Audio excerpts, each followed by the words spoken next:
දෙවියන් වහන්සේගේ ආත්මය තුලින් එළිදරව් කරයි. දෙවියන් වහන්සේ දේව ආත්මයන්න් වහන්සේ තුලින් සියල්ල එළිදරව් කරයි. தேவன் ஆவியினாலே வெளிப்படுத்துவா. தேவன் ஆவியானவர் மூலம் எல்லாம் வெளிப்படுத்துவா. டிக்க டிக்க மே சப்ஜெக்ட் එක අපි යනවා. கொஞ்சம் கொஞ்சமா இந்த சப்ஜெக்டை நோக்கி நாம் செல்லுகிறோம். එළිදරව් வெளிப்பாடுகள். දෙවියන් වහන්සේ හැම දරුවන්ටම එක දෙනවා. தேவன் எல்லா பிள்ளைகளுக்கும் இதை கொடுக்கிறார். අපි තමයි හිතලා ඉන්නේ මෙයා ප්‍රොෆට් මෙයාට විතරයි දන්නේ කියලා. நாம் தான் நினைத்து வருகிறோம் இவர் ப்ரொஃபட், இவருக்கு தான் எல்லாம் தெரியும் මෙයා என்று. පාස්ටර් විතරයි ඔක්කොම එළිදරව් ලැබෙන්නේ. இவர் ஒரு பாஸ்டரா இருக்கிறபடினாலே பாஸ்டருக்கு தான் எல்லா வெளிப்பாடுகளும் வரும் என்று. අපේ හිතේ මොනවද හිතන්නේ? ඒ විදියට තමයි අපේ ලයිෆ් එක තියෙන්නේ. நம்முடைய மனசுல நாம எதை நினைக்கிறோமோ அந்த விதமாய்த்தான் நம்முடைய வாழ்க்கையே இருக்கும். ආස්කම් වැදගත් නෑ, සුවය වැදගත් නෑ, වචන තමයි වැදගත් කියලා එක කාලේ මම හිටියා. මගේ ලයිෆ් එකමයි තිබුණේ. அற்புதங்கள் வேலை இல்லை, அதே போல சுகம் முக்கியத்துவம் இல்லை, வார்த்தையே முக்கியம் என்று ஒரு காலத்துல இருந்தேன். என் வாழ்க்கை அப்படியே தான் இருந்தது. පෝසත් ජීවිත වැදගත් නෑ. பணக்கார வாழ்க்கை முக்கியம் இல்லை. එහෙම හිතන මොකද මම දුප්පත් ජීවිතයක් ජීවත් වුණා. அப்படி நான் நினைத்த காலங்களிலே ஏழ்மையான வாழ்க்கையை நான் வாழ்ந்தேன். අපි ඉතන විදියට තමයි අපේ ජීවිතය. நாம் நினைக்கிற வண்ணமாக தான் நம் வாழ்க்கை. එක පාසකෙනෙක් බයිබලෙන්ම මට පෙන්නුවා පෝසත් ජීවිතේ එපා කියලා. ஒரு பாஸ்டர் வேதத்தை திறந்தே காட்டினார் எனக்கு, பணக்கார ஐஸ்வர்ய வாழ்க்கை வேண்டாம் என்று. ස්වර්ගයට ගියේ දුප්පත් ලාසරස්, பரலோகம் போனது ஏழையான லாசரஸ், පෝසතා ගියේ නෑ. பணக்காரன் போகவில்லை. ඒ වගේ එක එක වචන මට පෙන්නුවා. இப்படியாய் ஒவ்வொரு வார்த்தையையும் எனக்கு காட்டினார். එයා ඉතනවි කියපු දේ මම පිළිගත්තා. அவர் சொன்னதை நான் ஏற்றுக்கொண்டேன். මම කතා කළා මගේ සභාවේ. என் சபையிலும் நான் பேசினேன். මගේ සභාව දුප්පත් සභාවක් වුණා. என் சபை கூட ஒரு ஏழை சபையானது. අද මම කතා කරනවා දෙවියන් වහන්සේ එළිදරව් කරයි කියලා. இன்று நான் பேசுகிறேன், தேவன் ඔබගේ வெளிப்படுத்துவார். විශ්වාස කරන මොහොතේ ඒක සිදු වෙයි. நீங்கள் அதை விசுவாசிக்கும் பொழுது அது මගේ நடக்கும். ආත්මය තුළ යම්කිසි වර්ධනයක් ඇති වෙනවා. என் ஆவிக்குள்ளே ஒரு வளர்ச்சி ஏற்படுகிறது. දෙවියන් වහන්සේ තමන්ගේ හැම දරුවන්ටම එළිදරව් උන්වහන්සේ දෙයි. தேவன் தன்னுடைய எல்லா பிள்ளைகளுக்கும் வெளிப்பாடுகளை கொடுப்பார். මොනවාද වෙන්න යන්නේ? என்ன நடக்க போகிறது? මෙයා කොයිද ඉන්නේ? இவர் எங்க இருக்கிறார்? මෙයාගේ නම මොනවාද? இவர் பேர் என்ன? මෙයාට මොනවාද ප්‍රශ්න තියෙන්නේ? இவருக்கு இருக்கிற பிரச்சனை என்ன? මෙයාගේ ගෙවල් කොයිද තියෙන්නේ? இவர் வீடு எங்க இருக்கிறது? ඒ ඇතුලේ මොනවාද වෙන්නේ? வீட்டுக்குள்ளே என்ன நடக்கிறது? මේ ව්‍යාපාර හරියයිද නැද්ද? இந்த வியாபாரம் சரி வருமா சரி මට வராதா? මේක කරන්න පුළුවන්ද එපාද? எனக்கு இதை செய்ய முடியுமா ඒ இல்லாவிட்டால் வேண்டாமா? එළිදරව්ව දෙවියන් වහන්සේ ලබා දෙයි. அப்படியான வெளிப்பாட்டை தேவன் பெற்றுக் கொடுப்பார். හේතුව காரணம் බයිබලේ සඳහන් කරලා තියෙනවා வேதத்திலே கூறப்பட்டிருக்கிறது, නුඹලා තුල සුද්ධාත්ම වහන්සේ පැමිණේ. உங்களுக்குள்ளே ஆவியானவர் வருவார். උන්වහන්සේ அவர் නුඹලාව මඟ පෙන්වයි. உங்களை வழி நடத்துவார், නුඹලාට එළිදරව් කරයි. உங்களுக்கு வெளிப்படுத்துவார். ඒතර මාගාව ඉන්න සුද්ධාත්මන් වහන්සේ அப்படி என்றால் எனக்குள்ளே இருக்கும் තව பரிசுத்தாவியானவர், පාස්ටර් කෙනෙක් තුල ඉන්න සුද්ධාත්ම වහන්සේ இன்னொரு பாஸ்டருக்குள்ளே இருக்கிற பரிசுத்தாவியானவரும், ඔබ තුල ඉන්න සුද්ධාත්මන් වහන්සේ உங்களுக்குள்ளே இருக்கிற பரிசுத்தாவியானவர் වෙනස් නොවේ.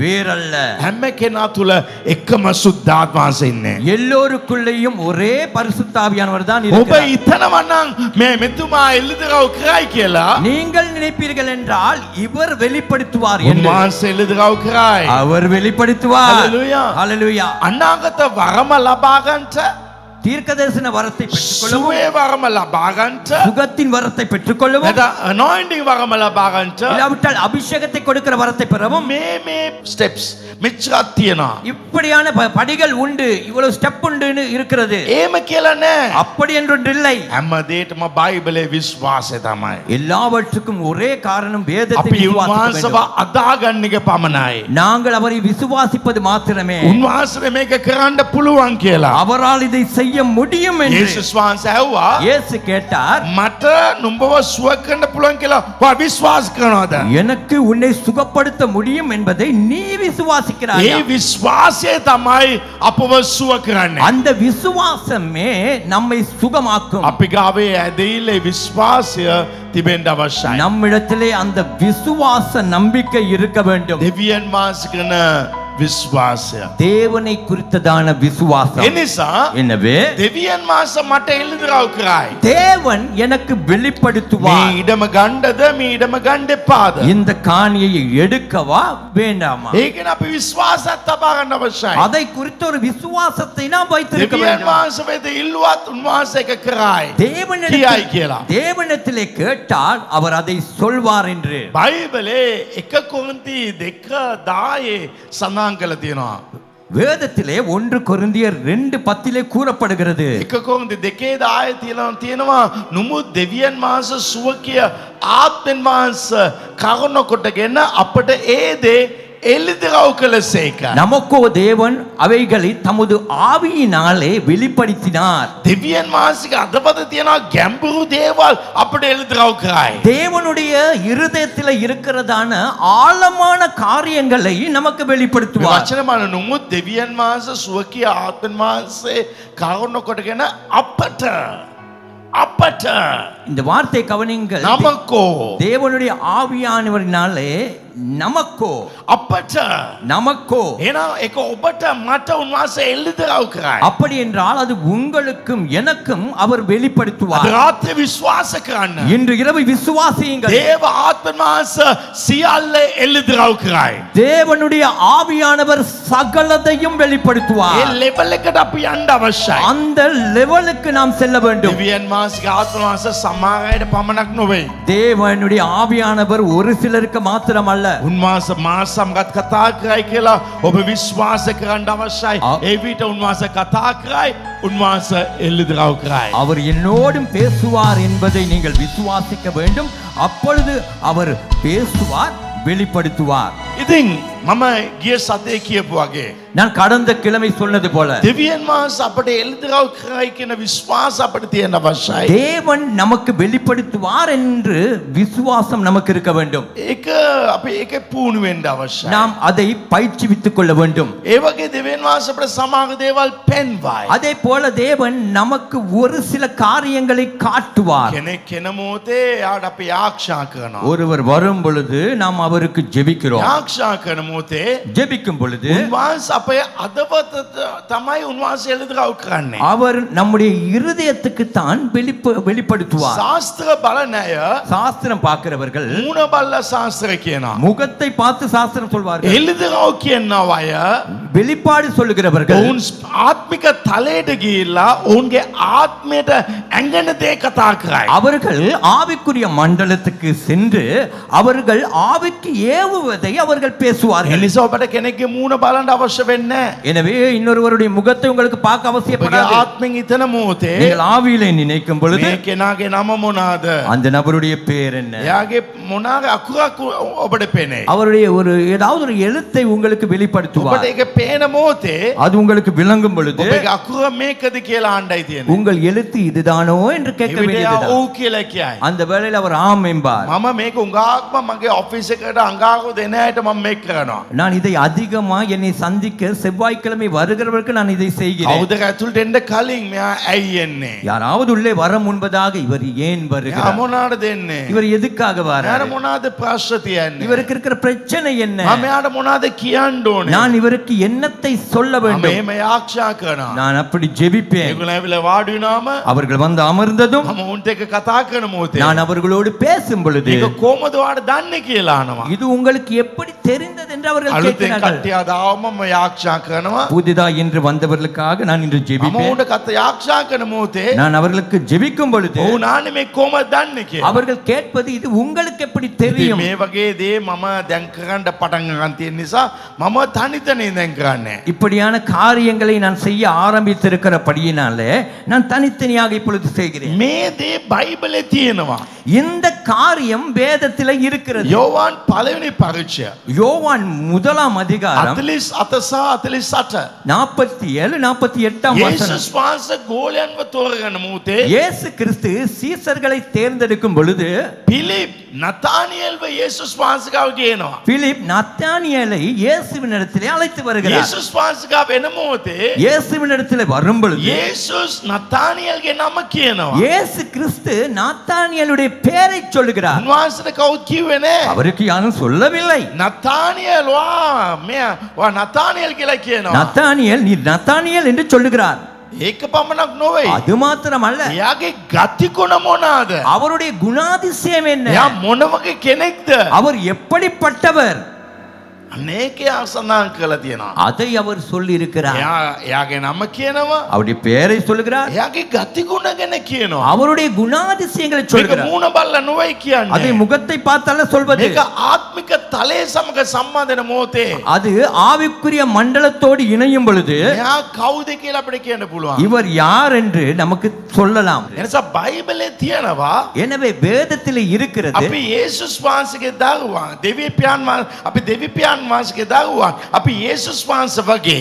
நாங்கள் வேதத்திலே இருக்கிறது, நாங்கள் தேவனுடைய பிள்ளைகள். எனவே நாம் இயேசுவை போல இருக்கிறோம். මම ගියේකද කිව්වා අපි ක්‍රිස්තුස් වහන්සේගේ උස මාතට අපි එන්න අවශ්‍යයි. ஆகவே நான் கடந்த ஞாயிறு சொன்னேன், கிறிஸ்துவினுடைய உயரம் ஆழம் அகலத்துக்கு நாம் வர வேண்டும். අපි ශ්‍රී ලංකා ජීසස් වෙන්න අවශ්‍යයි. நாங்கள் இலங்கை ஜீசஸாக இருக்க வேண்டும். බයිබලයේ සඳහන් කරන උන්වහන්සේ නතානියෙල් කියලා කියනවා. வேதம் சொல்லுகிறது, அவர் சொல்லுகிறார் நத்தானியேல் என்று சொல்லுகிறார். ඒ වගේ යා කවුද? මේ වගේ කෙනෙක්. அவர் யார், நீ இப்படிப்பட்டவன் என்று ඔයාලට சொல்லுகிறார். මේ වගේ ප්‍රශ්න තියෙනවා. உங்களுக்கு இப்படியான பிரச்சனை මේ இருக்கிறது, වගේ කරදර තියෙනවා. இப்படிப்பட்ட போராட்டங்கள் එයා இருக்கு. ඒක කතා කරනවා. அவரோடு அவர் பேசுகிறார். ඊට පස්සේ බලන්න උන්වහන්සේ ඇඩ්‍රස් එක කියනවා. அதன் பின்பு கவனியுங்கள், அவர் விலாசத்தை சொல்லுகிறார். 48 වෙනි වචනේ කියනවා 48வது வசனம் சொல்லுகிறது, වාව් අත්තිකා යටතේ හිටියේ. நீ அத்தி மரத்துக்கு கீழே இருந்தாய். එතන ඉන්න එක මම දැක්කා. நீ அந்த அத்தி மரத்துக்கு கீழே වා இருக்கும் මේ பொழுது වගේ நான் கண்டேன். ගේක ඉන්න එක මම දැක්කා. நீ இப்படிப்பட்ட வீட்டில் இருப்பதை நான் වාගේ கண்டேன். දොර මේ පැත්ත තිබුණේ. உன் கதவு இந்த பக்கம் இருந்தது, වාගේ කාමර මෙච්චරක් තියෙනවා. உனக்கு அறைகள் இத்தனை இருக்கிறது. මම ඒක දැක්කා. நான் அதை கண்டேன், මට ඒක පේනුණා. அது எனக்கு தெரிந்தது. යේසුස් වහන්සේ කියනවා. இயேசு சொல்லுகிறார். ඒ නිසා අනාගත වචනය කියන්නේ එක බයිබලේ එළිය තියෙන දෙයක් නොවේ. ஆகவே தீர்க்க தரிசன வார்த்தை சொல்வதென்பது வேதத்துக்கு புறம்பாய் வெளியே ඒ சொல்வதல்ல. නිසා 1 කොරින්ති 14 සඳහන් කරලා තිනවා අනාගත වචනය කියන කැමැති වෙන්න, எனவே ආසා වෙන්න. 1 கொரிந்தியர் 14 கூறப்பட்டிருக்கிறது, தீர்க்க தரிசனத்தை சொல்ல வாஞ்சியுங்கள், ஆசைப்படுங்கள். ඔබට පුළුවන් ආත්මික තලයේ ඇතුළට ගිහිල්ලා තොරතුරු ලබා ගන්න. உங்களால் முடியும் ஆவிக்குரிய மண்டலத்துக்குள்ளே போய் தகவல்களை பெற்றுக்கொள்ள. ආත්මන් වහන්සේ නැතුව මේක කරන්න බෑ. ஆவியானவர் இல்லாமல் இதை செய்ய முடியாது. මගේ ස්පිරිට් එක තියෙනවා. எனக்கு ஆவி இருக்கிறது, මගේ ආත්මය තුල සුද්ධාත්මා සිටිනවා. என் ஆவிக்குள்ளே பரிசுத்தாவியானவர் මේ இருக்கிறார். සුද්ධාත්මාස්ත කොල සම්බන්ධකමත් තබා ගන්න இந்த ඉන්න අවශ්‍යයි. பரிசுத்த ஆவியானவரோடு கூட ஒரு இணைப்பை ஏற்படுத்திக் මේ கொள்ளுங்கள். ආත්මන් වහන්සේ තමයි හැම තොරතුරුම ලබා දෙන්නේ. இந்த ஆவியானவர் தான் சகல தகவல்களையும் பெற்றுக் கொடுக்கிறவர். උන්වහන්සේ වෙන කොයිවත් නැහැ. அவர் வேறு எங்கும் இல்லை. උන්වහන්සේ එනෙක්කෙනාගේ මූණේ නැහැ.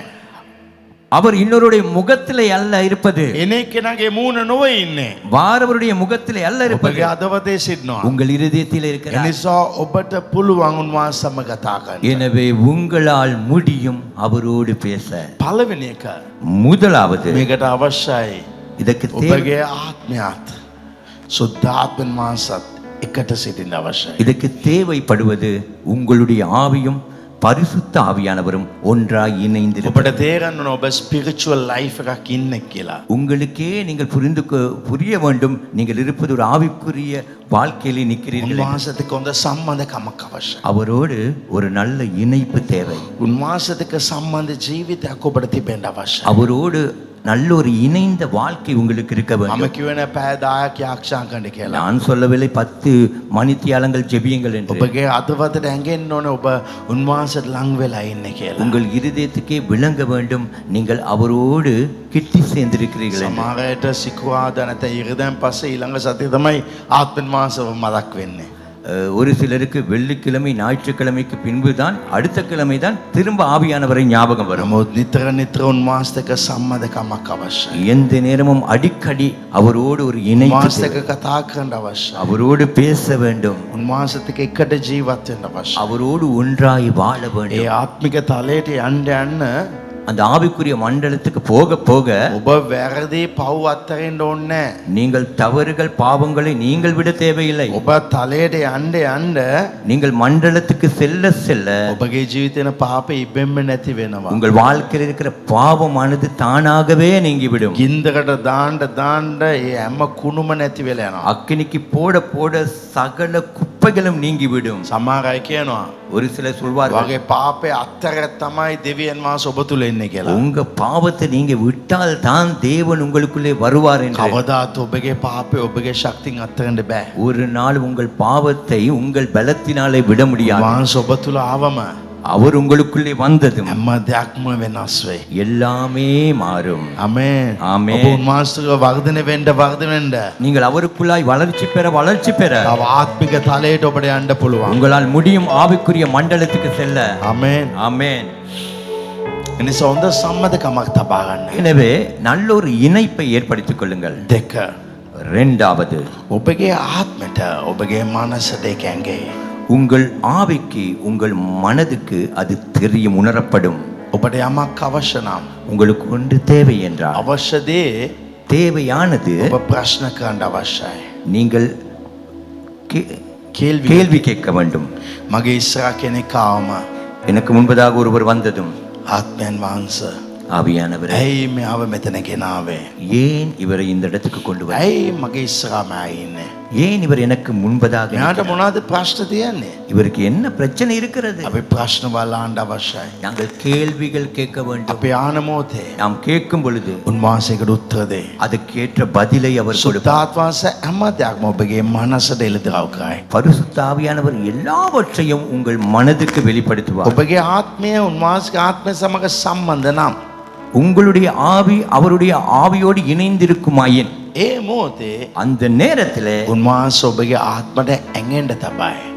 அவர் உங்கள் ஆவிக்கு உணர வைப்பார். ඒක කොහොමද වෙන්නේ? அது எப்படி நடக்கும்? ඒකේ දා සරලයි. அது மிக இலகுவானது. තාත් සද්දයක් එන්නේ பெரிதான ஒரு சத்தம் வராது. ඔබගේ හිතට එයි මෙයා මේ වගේ එක්කෙනෙක් කියලා. உங்க மனசுக்கே வரும், இவர் இப்படிப்பட்ட ஒருவர், මේක කරන්න එපා කියලා ඔබගේ මනසට එයි. இது செய்ய வேண்டாம் என்கிற காரியம் உங்கள் மனசுக்கு வரும். ඒක දෙවියන් වහන්සේගේ ආත්ම වහන්සේ කියනවා. அது தேவனுடைய ஆவியானவர் சொல்லுவார். ඒක ඔබ කියනවා මම ඊතුවා කියලා. அதை நீங்கள் சொல்லுகிறீர்கள், நான் தான் நினைத்தேன் என்று. මම නෑ එහෙම කියන්නේ. நான் என்றால் அப்படி சொல்ல மாட்டேன். මම ආත්මික තලයේ දකිනවා. நான் ஆவிக்குரிய மண்டலத்திலே காண்கிறேன். දෙවියන් වහන්සේ මට කියනවා. தேவன் எனக்கு ඒක சொல்லுகிறார். මට ලොකු කරලා කතා කරන්නේ. அதை கொஞ்சம் நான் பெருசுபடுத்தி பேசுவேன். ඔයාගේ ජීවිතේ මේ වගේ දෙයක් තියෙනවා உங்க කියලා. வாழ்க்கையில் இப்படி ஒன்று இருக்கிறது என்று. ඔබ ඒක සාමාන්‍ය ලෙස හිතන නිසා තමයි ඒක වටිනාකමක් නැත්තේ. நீங்கள் அதை சர்வ சாதாரணமாய் நினைக்கிறபடினாலே தான் அதற்கு மதிப்பில்லாமல் போகிறது. මම කෙනෙක්ට කිව්වා நான் ஒருவருக்கு சொன்னேன், වා රට යන්න දෙයක් තියෙනවා කියලා. நீங்க வெளிநாடு போகக்கூடிய ஒரு காரியம் இருக்கிறது என்று. වාට යන්න පුළුවන්. உங்களால் போக முடியாது. යාට යන්නම බැරි. அவருக்கு போகவே முடியாது. මම දැක්කා ෆ්ලයිට් එක යන වගේ. நான் கண்ட காரியம் இவர் ஃப்ளைட்ல போவது போல. මම යාට කිව්වා நான் அவருக்கு சொன்னேன், වා මේ වගේ කාලෙකින් යයි කියලා. நீங்கள் இப்படிப்பட்ட ஒரு காலத்திலே போவீர்கள் ඉතින් என்று. ෆ්ලයිට් එක යන එක මම දැක්කම ஃப்ளைட்ல போவதை நான் கண்டதும், වා යයි කියලා යාට කියන්නට වඩා நீங்கள் போவீர்கள் என்று நான் அவருக்கு சொல்லுவதை விட මම දෙවෙනි ප්‍රශ්නයක් අහන්න අවශ්‍යයි. நான் இரண்டாவது ஒரு கேள்வி கேட்கணும். කොච්චර කාලෙන් යයිද? எவ்வளவு காலத்திலே போவார்? ඔබ ආන්න මොහොතේ උත්තර ලැබේ. நீங்கள் கேட்கும் தருவாயிலே அதற்குரிய பதில் கிடைக்கும். මම නැත්තම් මම වා යයි කියලා විතරයි කියන්නේ. இல்லாவிட்டால் நீங்கள் போவீர்கள் என்று தான் சொல்வீர்கள். කොච්චර කාලෙන්ද? அது எவ்வளவு காலத்திலே? ඊට මගේ ආත්මට ඇඟුණා. அந்த வேளையிலே என்னுடைய ஆவிக்கு தெரிந்தது, වා හරියට මාස 3කින් යයි කියලා. நீங்கள் சரியாக 3 மாதத்திலே செல்வீர்கள் என்று. මගේ හිතට ආවා. என் இருதயத்துக்கு வந்தது.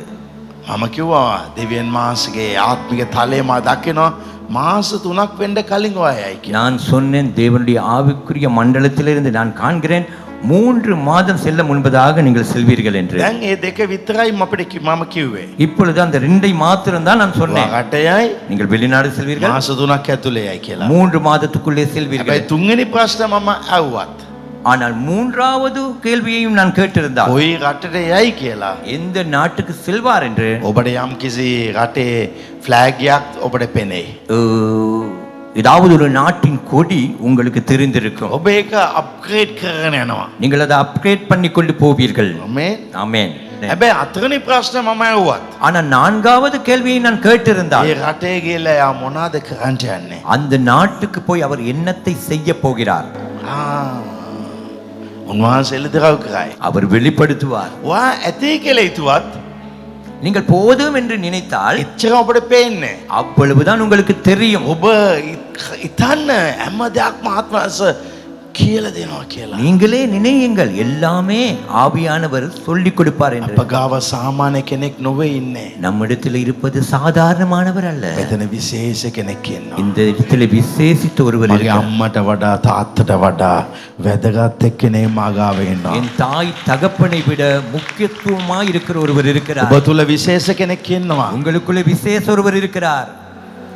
උන්වහන්සේ කතා කරයි. அவர் பேசுவார். එයා මොනවද කරන්න යන්නේ? அவர் என்ன செய்ய போகிறார்? ඒ හැම දෙයක්ම උන්වහන්සේ එළිදරව් කරයි. அவை எல்லாவற்றையும் அவர் வெளிப்படுத்துவார். මම අලුත් ඇයිද මේ හැම දෙයක්ම කියනවා. நான் இந்த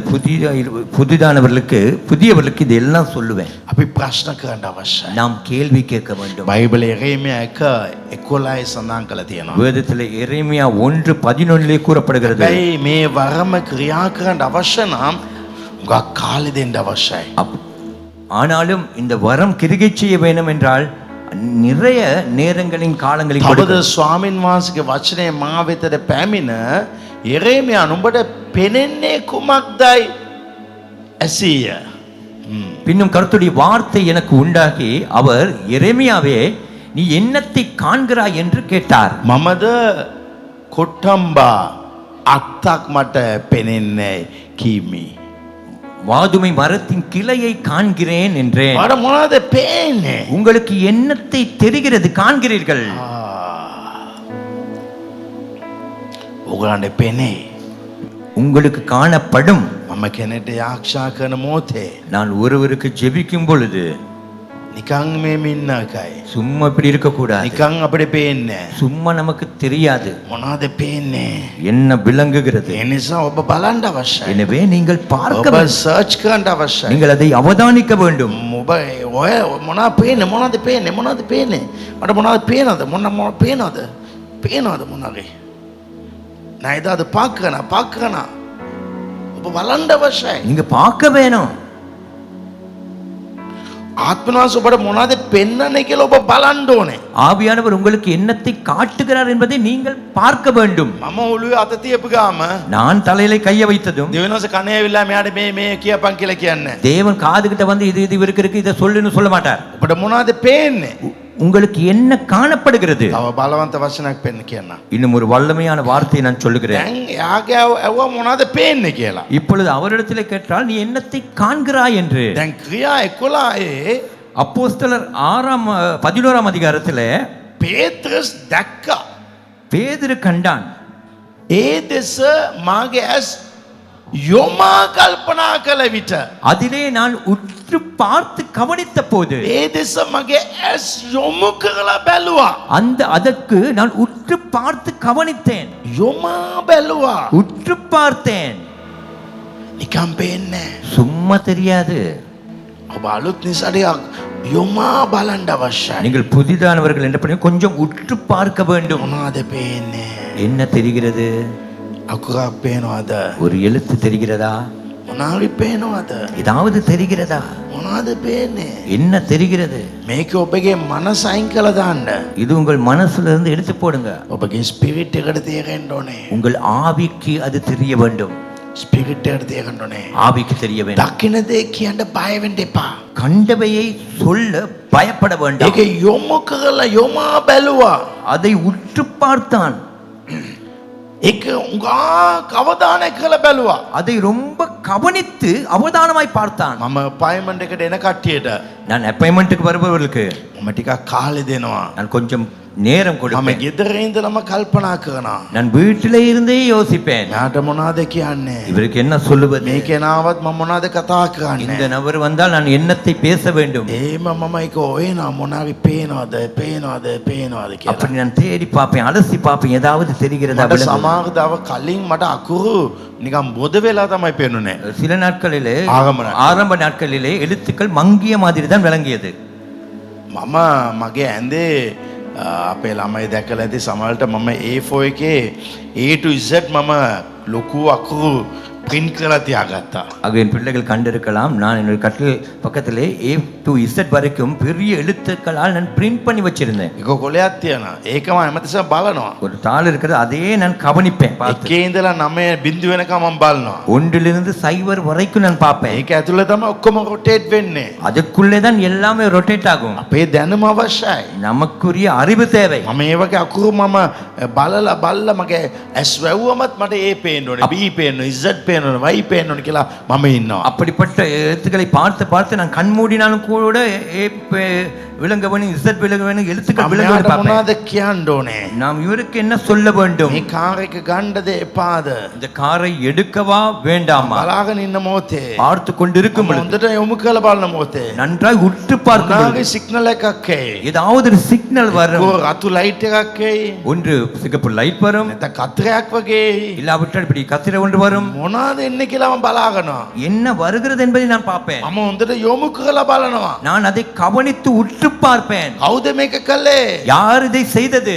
මූණ පෙන්වන්න. முகத்தை காட்டுங்கள். ඒක යොමු කරලා බලනවා. அதை உற்று பார்ப்பேன். මගේ හිතේ මගේ මනසේ තියෙන ඔක්කොම අයින් කරනවා. என்னுடைய இருதயத்திலே என் மனசுல இருக்கிறதெல்லாம் මගේ ஒதுக்கிடுவேன். ස්පිරිට් එකට විතරක් තැන දෙනවා. என் ஸ்பிரிட்டுக்கு மாத்திரம் நான் இடம் கொடுப்பேன். සකරියා 2:1 சக்கரியா 2:1 මේ වචන දුන්නේ. සකරියා 1:2 சக்கரியா 2:1 සකරියා පොත 1:2 තවද මා ඇස් උසවා බැලූ විට நான் என் கண்களை ஏறெடுத்து பார்த்த பொழுது මනුෂ්‍යෙක් මනින ලණුවක් තමාගේ අතේ ඇතුව ඉන්නවා දුටුමි. இதோ தன் கையிலே அளவுநூல் பிடித்திருந்த ஒரு புருஷனை கண்டேன். තමල මනුෂ්‍යෙක් මනින ලණුවක් තමාගේ අතේ ඇතුව ඉන්න දුටුමි. தன் கையிலே அளவுநூல் பிடித்திருந்த ஒரு புருஷனை கண்டேன். එහෙම නෙමෙයි බයිබලේ තියෙන්නේ. அப்படியல்ல வேதத்தில் இருக்கிறது. මම ඇස් ඔසවා බලු විට நான் என் கண்களை ஏறெடுத்து பார்க்கும் பொழுது නිකන් මේම බලන්න நරකයි. சும்மா இப்படி பார்க்க கூடாது, යා ගියලින් බලන්න අවශ්‍යයි. கொஞ்சம் மேலே ஏறெடுத்து பார்க்க வேண்டும். මොනවද කියන්නේ? என்ன சொல்வது, එන්න சொல்லுங்க. என்ன சொல்றாங்க, මොනවද පේන්නේ? என்ன தெரிகிறது, මේක හරිද හරි නැද්ද? இது சரியா சரியில்லையா, මේ ජොබ් එකට යන්නද එපාද? இந்த ஜொப்புக்கு போகவா வேண்டாமா? ඔබ ඒක කරලා බලන්න. நீங்கள் அதை செய்து பாருங்கள், ඔබට පෙනේ. உங்களுக்கு தெரியும். ஆமென். ஆமென். ඔබගේ ආත්මය අරිගස්සන්න. உங்கள் ஆவியை சரிப்படுத்துங்கள். ඒට උදේ මම ගෙදරින් එළියට ආවම நாளை காலை நான் வீட்டில் இருந்து வெளியே வந்ததும் මොන කලර් කාර් එක මම දකින්නවද? எந்த கலர் காரை நான் காண போகிறேன், ඒකේ මොන වර්ගයක්ද? அது எந்த வர்க்கம், ඒක මොන නම්බරයක්ද அது எந்த நம்பர் කියලා රැටම බලන්න. இரவிலேயே நீங்கள் அதை பார்த்து விடுங்கள். උදේ ඇවිල්ලා බලන්න. காலை வந்து பாருங்கள் ඒ නම්බරත් එක්ක කාර් එක යනවද නැද්ද කියලා. அந்த நம்பரோடு கார் போகிறதா இல்லை என்று. එහෙම නැත්නම් ඔබගේ ස්පිරිට් එක තව ශක්තිමත් කරන්න. அப்படி என்றால் இன்னும் உங்களுடைய ஸ்பிரிட்டை இன்னும் பலப்படுத்துங்க. මම චර්ච් එක ඇතුළට ගේට්ටුව ඇතුළේ දැම්මම කාර් එක. நான் என் காரை கேட்டுக்குள்ளே, சர்ச்சில் கேட்டுக்குள்ளே போடும் பொழுது මම අද කාවද ෆස්ට් දකින්න යන්නේ. நான் இன்று முதலாவதாய் யாரை காண போகிறேன்? එහෙම ඇව්වත් ඒ කෙනා පෙනේ. அப்படி கேட்டால் அந்த நபர் தெரிவார். එයා මොන පාට ඇඳලා ඉන්න කියලා දෙක ඇව්වත් ඒක පෙනේ. இரண்டாவதாய் அவர் எந்த கலர் உடுத்திருப்பார் என்று கேட்டால் அந்த கலரும் விளங்கும். ආමේන්. ஆமென். ඔබගේ ආත්මය වර්ධනය කරන්න. உங்கள் ஆவியை வளர்ச்சி பெற செய்யுங்கள். මේකට කාලය දෙන්න. இதற்கு நேரத்தை ஒதுக்குங்க. විනාඩිය විනාඩි දෙකෙන් බලන්න අමාරු. ஒரு நிமிஷத்துல 2 நிமிஷத்துல பார்க்க முடியாது. හැබැයි මේක බලපෙක ඔබ කියන මොහොතේ ஆனால் நீங்கள் பார்த்ததை சொல்லும் பொழுது තුන්වෙනි දේ සිදුවේ. மூன்றாவது காரியம் நடக்கும். ඔබ එල්ලදරව් කියන්න ඒකේ දක්ෂ කෙනෙක් වේ. நீங்கள் வெளிப்பாடை சொல்ல சொல்ல நீங்கள் அதிலே தேறினவராயிருப்பீர்கள். මම නොයින්ඩින් දීලා මට උගක් පුරුදු. எனக்கு அபிஷேகம் கொடுத்து நல்ல பழக்கம். මම ෆස්ට් ටයිම් දෙන වෙලාවේ நான் முதல் முறை கொடுக்கும் මම பொழுது ළඟට ගියාම එක්කෙනෙක් වැටෙනවද නැද්ද? நான் கிட்ட போனது ஒருவர் விழுவாளா இல்லையா? මම අත තිබ්බා. நான் கையை එයා வைத்தேன், වැටුණා. அவர் விழுந்தார். දෙක. இரண்டாவது අනේම තමයි මම කළේ. இப்படிதான் நான் செய்தேன். මේක කරන්ට இதை செய்ய පාස්ටර් මොනවද කරන්නේ? பாஸ்டர் நீங்க என்ன செஞ்சீங்க? විශ්වාසය තමයි. விசுவாசம் தான். ඔක්කොම ෆේත් එක විතරයි. எல்லாமே விசுவாசம் தான். ඇදහිල්ලෙන් කරන්න පුළුවන්. விசுவாசத்திலே செய்யலாம். තුන ඔබ மூன்றாவது, මේ එළිදරව් කියන්න එකේ දක්ෂ කෙනෙක් වෙන්න යනවා. நீங்கள் இந்த வெளிப்பாடுகளை சொல்ல சொல்ல இதிலே தேறினவராய் மாறிவிடுவீர்கள். අවසාන ලෙස கடைசியாக ලූක 8:18 லூக்கா 8:18 ලූක 8:18 එබැවින් නුඹලා අසන්නේ කෙසේද කියා බලාගන්න මක්නිසාද යමෙකුට ඇත්තේද ඔහුට දෙනු ලබන්නේය යමෙකුට නැත්තේද ඔහුට ඇතයි සිතන දෙයක් ඔහුගෙන් පාරගනු ලබන්නේය කිසේක. ஆதலால் நீங்கள் கேட்கிற விதத்தை குறித்து கவனியுங்கள். உள்ளவன் எவனோ அவனுக்கு கொடுக்கப்படும், இல்லாதவன் எவனோ அவன் தனக்குண்டென்று நினைக்கிறதும் அவனிடத்தில் இருந்து எடுத்துக்கொள்ளப்படும். තමාගව තියෙනවා නම් தன்னிடத்தில் இருக்குமாயின் එයාට තව දෙයි. அவருக்கு இன்னும் கொடுப்பார். එයාගව නෑ කියලා එයා හිතනවා නම් அவரிடத்தில் இல்லை என்று அவர் நினைத்தால், මගව මේක නෑ. என்னிடத்தில் இது இல்லை, මේක මට කියන දක්ෂතාව නෑ. இதை சொல்ல எனக்கு திறமை இல்லை. ඇත්තට එයාගව තියෙනවා. உண்மையிலே அவருக்கு இருக்கிறது. එයාගව නෑ කියලා කියනවා නම් அவரிடத்தில் இல்லைன்னு சொன்னா තියෙන එකක් නැති වෙයි. இருந்ததும் இல்லாம போகும்.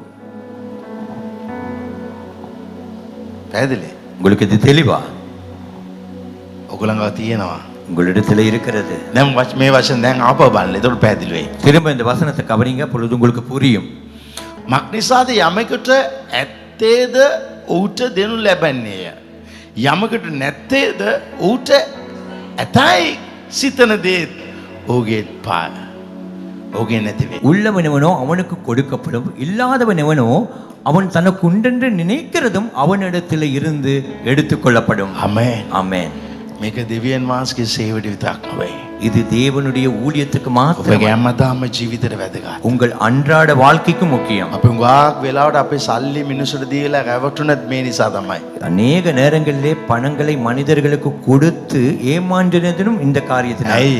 ஏன்? මෙයාට දෙන්න දෙපාද කියලා අපි ඇහුවේ නැහැ. இவருக்கு கொடுக்கவா வேணாமான்னு நாம මෙයාව ගන්න දෙපාද කියලා ඇහුවේ නැහැ. இவரை எடுப்போமா வேணாமனு கேட்கல. ඒක අපි මේ දැනුම නැතුව හැම දෙයක්ම කළා. இந்த அறிவில்லாமல் நாம் எல்லாம் செய்தோம். හැම දෙයක්ම දැනුම සමග කමෝ. எல்லாவற்றையும் அறிவோடு செய்வோம். දෙවියන් වහන්සේ සියල්ල එළිදරව් කරයි. தேவன் சகலதையும் வெளிப்படுத்துவார். වහන්සේ එළිදරව් කරන මොහොතේ அவர் வெளிப்படுத்தும் பொழுது ඔබ වෙනස් වෙයි. நீங்கள் மாறுவீர்கள். ඔබගේ ජීවිත වෙනස් உங்கள் වෙයි. வாழ்க்கை மாறும். ඔබගේ රැකියාව වෙනස් உங்கள் වෙයි. தொழில் மாறும். ඔබගේ ව්‍යාපාර වෙනස් உங்க වෙයි. வியாபாரம் மாறும். යේසුස්ගේ නාමයෙන් இயேசுவின் අද நாமத்தில் මා කතා කරපු වචනය நான் இப்பொழுது பேசின வார்த்தை මගේ ජීවිත තුලත් என் வாழ்க்கைக்குள்ளும் ලොකු වෙනසක් ඇති කරයි. ஒரு பெரிய மாற்றம் ඔබගේ உண்டாகும். ජීවිත ලොකු වෙනසක් ඇති කරයි. உங்க வாழ்க்கையில ஒரு மாற்றம் දේව ஏற்படுத்தும். පාමුල සිටින්න தேவ பாதத்தில் இருங்கள். සියල්ල අමතක කරලා எல்லாவற்றையும் மறந்து ආත්මෙන් වහන්සේ සමග සම්බන්ධ වෙන්න. ஆவியானவரோடு கூட இணைந்து වහන්සේ கொள்ளுங்கள். ඔබට එළිදරව් කරයි. அவர் உங்களுக்கு வெளிப்படுத்துவார். මොනවාද සිදුවෙන්න යන්නේ? என்ன நடக்க போகிறது. ඔබ ප්‍රශ්න ආන්න நீங்கள் கேள்வி கேட்க கேட்க ඉල්ලපල්ලා. கேளுங்கள், එවිට දෙනු ලැබෙන්නේ. அப்பொழுது கொடுக்கப்படும் என்று. ඉල්ලපල්ලා. கேளுங்கள், උන්වහන්සේ දෙයි. அவர் கொடுப்பார். හalleluya. ஹalleluya. දෙවියන් වහන්සේගේ වරම් තුලින් පිරුණු සභාවක් වෙන්න අවශ්‍යයි. தேவனுடைய வரங்களினாலே நிரம்பிய சபையாய் இருக்க வேண்டும். දෙවියන් වහන්සේ ඔබ මේ සතියේ පාවිච්චි කරයි. தேவன் இந்த நாட்களில் இந்த கிழமையிலே உங்களை ඔබගේ பயன்படுத்துவார். ජීවිත වෙනස් කරයි. உங்க வாழ்க்கையை மாற்றுவார். වාකයට ප්‍රයෝජන ජීවිතයක් වෙයි. அநேகருக்கு பிரயோஜனமுள்ள வாழ்க்கையா இருக்கும். හalleluya. ஹalleluya. ඒ වටින ජීවිතයක් ජීවත් වෙන්න. அந்த பெருமதியான வாழ்க்கையை ඒ වගේ හැම දෙයක්ම කරන්න ඉස්සලා அதே போல எல்லாமே செய்ய முன்பு මේක ප්‍රශ්නක් වෙයිද නැද්ද? இது ஒரு பிரச்சனையாகுமா இல்லையா? මේකේ මොන දෙයක් වෙයිද? இதில் எந்த காரியம் நல்ல காரியம் நடக்குமோ, ඔබ ඉල්ලන හැම දෙයක්ම උන්වහන්සේ එළිදරව් කරයි. நீங்கள் கேட்கிற எல்லாவற்றையும் அவர் வெளிப்படுத்துவார். හalleluya. ஹalleluya. ඔබ ආශිර්වාද ජීවිතයක් ජීවත් වෙයි. நீங்கள் ஆசீர்வாதமான ஒரு வாழ்க்கை வாழ்ந்து ලබන සද්ද දෙවියන් වහන්සේගේ වරම ඔබ ක්‍රියාවට දාලා එන්න. ඔබ තුලින් වාකය ආස්කම් ලබා ගන්න. வருகிற கிழமை தேவனால் பெற்ற வரத்தை கிரிகையிலே போட்டு வாருங்கள். உங்கள் மூலம் அநேகர் ஆசீர்வாதங்களை මේ பெறுவார்கள். පෙබ්‍රුවරි ඉවරෙන් ඉස්සලා දෙවියන් වහන්සේ වාකයව වටින කෙනෙක්ට පත් කරයි. இந்த பிப்ரவரி மாதம் முடிய முன்பதாக அநேகரை தேவன் ஒரு மதிக்கத்தக்க மனுஷனாய் மாற்றுவார். අපේ මේ මොහොතේ ආශාත් ලබමු. இந்த வேளையிலே நாம் ஜெபிக்கலாம். හalleluya. ஹalleluya. ලෙබශකේරියා. ඔබ හිතන්නේ නැති දෙයක් මේ මාස ඇතුලේ සිදුවේ. நீங்கள் நினைக்காத ஒரு காரியம் இந்த மாதத்துக்குள்ளே நடக்கும். ලොකු උසාස්දයක් ඔබගේ ජීවිතයට ලැබෙන්ටනවා. ஒரு உயர்ந்த காரியம் ஒன்று உங்கள் வாழ்க்கைக்கு கிடைக்க මා போகிறது. දකිනවා ඔබගේ මේ සාමාන්‍යයෙන් කකුළු උස්සලා තියෙන පඩියක් නොවේ. நான் காண்கிறேன், சாதாரணமாய் நீங்கள் தூக்கி வைக்கிற කාල් තූකි கால் தூக்கி வைக்கிற படி அல்ல. මේක එන්න ලොකු පඩියක්. இது ஒரு பெரிய ஒரு படி. ඔබ අත තියලා කකුල උඩට දාලා නගිනවා. ඒ තරම් උස්සස්කමක් ஆமென். මේ මාසේ ඔබගේ ජීවිතයට දෙවනස් දෙයි. நீங்கள் கையை வைத்து ஊண்டி காலை தூக்கி வைத்து ஏறுகிறீர்கள்.